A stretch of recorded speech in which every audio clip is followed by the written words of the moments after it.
இன்னும் ரசூலுல்லாஹி ஸல்லல்லாஹு அலைஹி சொன்னாங்க, உங்களுடைய சந்தோஷமான தருணங்களை, உங்களுடைய எதிர்கால திட்டங்களை நீங்க என்ன செய்ய வேணும், இன்னத்தரோட பகிர்ந்து கொள்ள வேணும். உங்களுடைய திட்டங்கள் நிறைவேறும் வரையில, நான் வெளிநாட்டுக்கு வேலைக்கு போக இருக்கிறேன், நான் முடிவு பண்ணிருக்கிறேன் போறதுக்கு, அதுக்குரிய முயற்சி நடந்துகிட்டு இருக்குது, முடிவாவா காட்டிலும் யார்கிட்டையும் சொல்லிட வேணாம். நான் திருமணம் முடிக்க இருக்கிறேன், இன்னும் டேட் முடிவாகல, இந்த இடம் சொல்லி முடிவாகல, நாங்க அந்த விஷயத்தை யார்கிட்டையும் நாங்க ஷேர் பண்ணிக்கல கூடாது.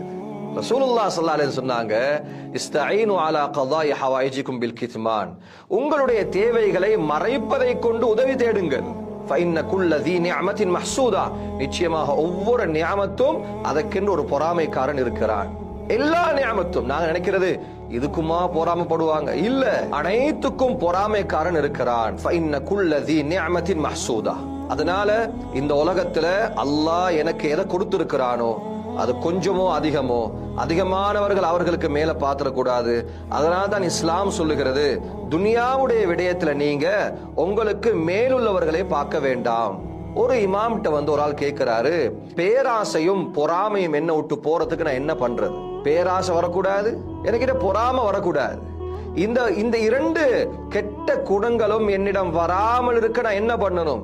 அவர் சொன்னாரு, நீங்க ஏழைகளுடைய சகவாசத்தையும், சொஹ்பத்துல் மசாக்கீன், இதே மாதிரி நீங்க இயாதத்துல் மரீத், நோயாளிகளையும் விசாரிக்க போங்க. ஏழைகளோட சகவாசத்தால என்ன கிடைக்கும்னு கேட்டா, அவர்களுடைய அன்பு, அவருடைய அரவணைப்பு. இதே மாதிரி அல்லாஹ் எனக்கு தந்த நியாமத்தை நான் விளங்கிடுவேன். அல்லாஹ் எனக்கு எவ்வளவு தந்திருக்கிறான் பாக்கியத்தை, அழகான வீடு தந்திருக்கிறான், அழகான வாகனம் தந்திருக்கிறான், நல்ல குழந்தைகள் எல்லாம் தந்திருக்கிறான். எத்தனையோ பேருக்கு இந்த பாக்கியம் கிடையாது. இதே மாதிரி நோயாளிகளை விசாரிக்க போறதுல இருக்கிற பெனிஃபிட் என்ன? அதனூடாக எங்களுக்கு எங்கட உடம்போட ஆரோக்கியம் எங்களுக்கு கண்ணுக்கு விளங்குது. அதனால இஸ்லாம் சொல்லுது, நீங்க அடுத்தவர்களை வச்சு உங்களை நீங்க ஒப்பிட வேணாம். துன்யா விஷயத்துல, ஆகிரா விஷயத்துல நீங்க அடுத்தவர்களை ஒப்பிட்டு பாருங்க, உங்களுக்கு மேலுள்ளவர்களை பாருங்க. ஒரு ஆள் ஹஜ் செய்யறாரா, நானும் ஹஜ் செய்யணும். ஒரு ஆள் குர்ஆன் ஓதுறாரு, நானும் குர்ஆன் ஓதணும். ஒரு ஆள் செலவழிக்கிறார், நானும் செலவழிக்கிறேன். ரசூலுல்லாஹி ஸல்லல்லாஹு அலைஹி வஸல்லம் பொறாமைய அடியோடு ஹராமாக்கினாங்க. ரெண்டு விஷயத்துல தவிர, ரெண்டு விஷயத்துல பொறாமப்படலாம். ஆனா இது எப்படியாப்பட்ட பொறாமை? நான் யார் மீது பொறாமைப்படுகிறேனோ அவர்கிட்ட இருக்கக்கூடிய விடயம் இல்லாமல் போக வேண்டும் என்றல்ல, மாற்றமாக அவர் மாதிரி நானும் ஆகணும்.